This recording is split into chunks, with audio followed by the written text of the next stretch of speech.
Welcome back to State of Texas in Depth. I'm Erin Cargile in for Josh Hinkle. Texas Democrats are meeting in Dallas for their conventions. It's a bit of a pep rally now that the dust is settled from the primaries and before the fight really begins in the general election. On Friday, Senator Wendy Davis gave her keynote speech.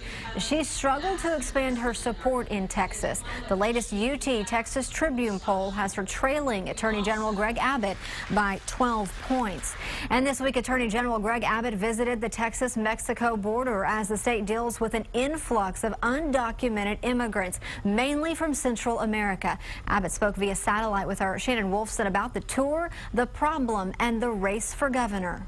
I know that you just finished a tour of the border down there, and I'd like to know what you saw. Especially on the horizontal? Well, I tell you what, I was down here in McAllen, and I visited with the Border Patrol to get information from them firsthand about what they are dealing with on the ground. And then I toured the main intake facility and saw the crush of all the kids and adults who had come in just the last 24 hours. And I got to tell you, what's happening is overwhelming because before this month, there were about 1,000 people who were being apprehended every day.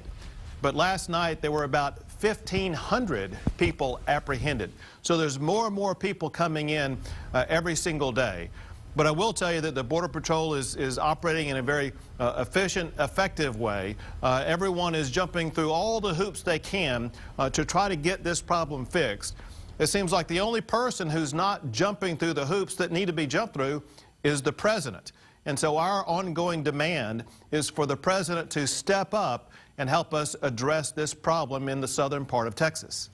Can you talk about what the impact of the surge of DPS resources has had so far there, if any? Right. The Texas Department of Public Safety surge is in the early stages of operation.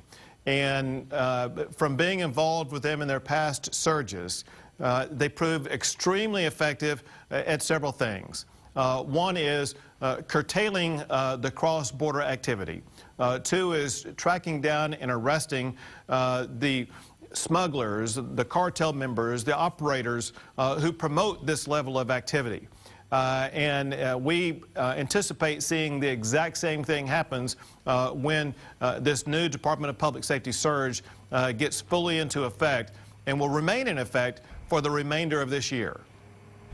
And do you believe that these policing forces will fix this problem? What do you think else needs to be done? Well, the increased law enforcement effort has shown in the past that it does improve the situation. It does curtail the illegal cross-border activity. But it is not a long-term solution. The long-term solution is to reverse what caused this problem in the first place. And what caused this problem in the first place was the clear, unequivocal message that was sent by the president 2 years ago from the Rose Garden when he said that he was going to basically give amnesty to any child who is here.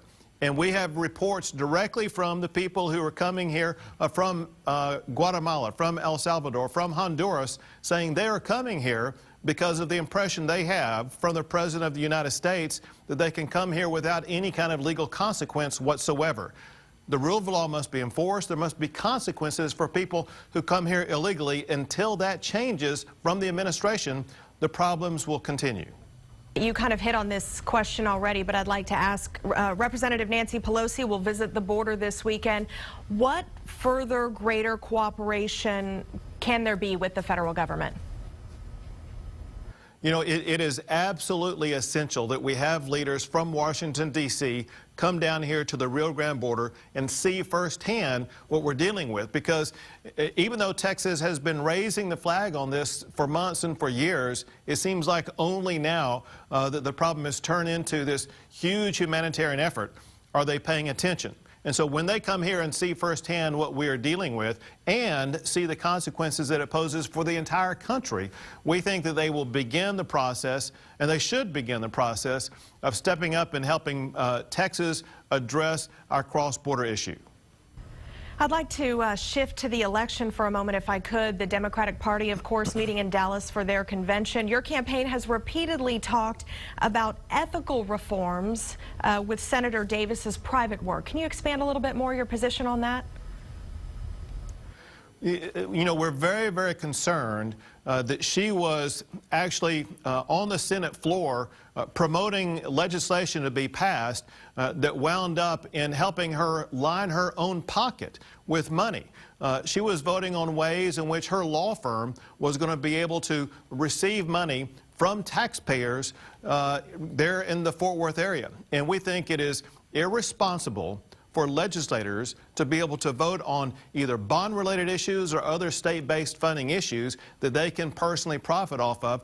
And I want to clean out all this insider dealing that we see from legislators in Austin, Texas, by imposing new ethical standards that prohibit any legislator from profiting in any way off of any legislation on which they vote. Democrats have raised allegations against you when it comes to your campaign donors getting grants from the Cancer Prevention Research Institute of Texas. Can you talk about that? Sure. In the way that I handled the secret situation is precisely the way that ethical standards should be upheld. From the very beginning, even before the law was passed, I told legislators about the problem, the way they were constructing the law.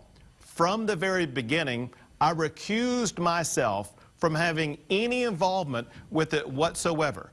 That allowed me to maintain the independence that I needed to ensure that I could investigate any wrongdoing, and that's exactly what I've done. I've been working side by side with the Travis County District Attorney's Office undertaking the investigation of the wrongdoing because I did what Wendy Davis should have done, and that is I recused myself from having any involvement that could have led to a conflict of interest. Now, sir, last month you ruled that the locations of hazardous chemicals don't have to be released, going against the Community Right to Know Act. What is the legal basis for that decision, and why shouldn't people be able to know if a dangerous chemical is being stored next door? Right. Incredibly important correction that I must make to what you said. In that opinion, we actually upheld the Community Right to Know Act.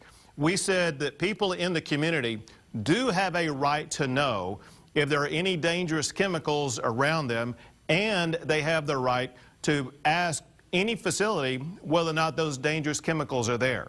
What I also ruled in addition to that is that under the Homeland Security Act, the state of Texas that gathers information for the purpose of protecting against terroristic activities does not have to disclose the information the state gathers. And you've seen right there the reason why this is important. My office was involved in an arrest that took place last week where we arrested those who were engaging in terroristic activities in Central Texas. Terrorism is an ongoing dangerous threat. The state must guard against releasing information that would aid terrorists, while at the same time, this Community Right to Know law will continue to allow people in the state of Texas to gain access to any facility that may have any dangerous chemical. So it's a win-win situation. This week marked, of course, the one-year anniversary since Senator Davis's filibuster. Your office has defended the state's law in court. Will you fight any lawsuits up to the Supreme Court level? Well, of course, in the law that was passed that strove or sought to allow late-term abortion, that law was challenged in court, and I have been able to successfully defend it in court so far because the courts have agreed that, for one, all the law does is to ensure greater health and safety standards for women who may be going through a medical process and ensuring that it does more to protect life.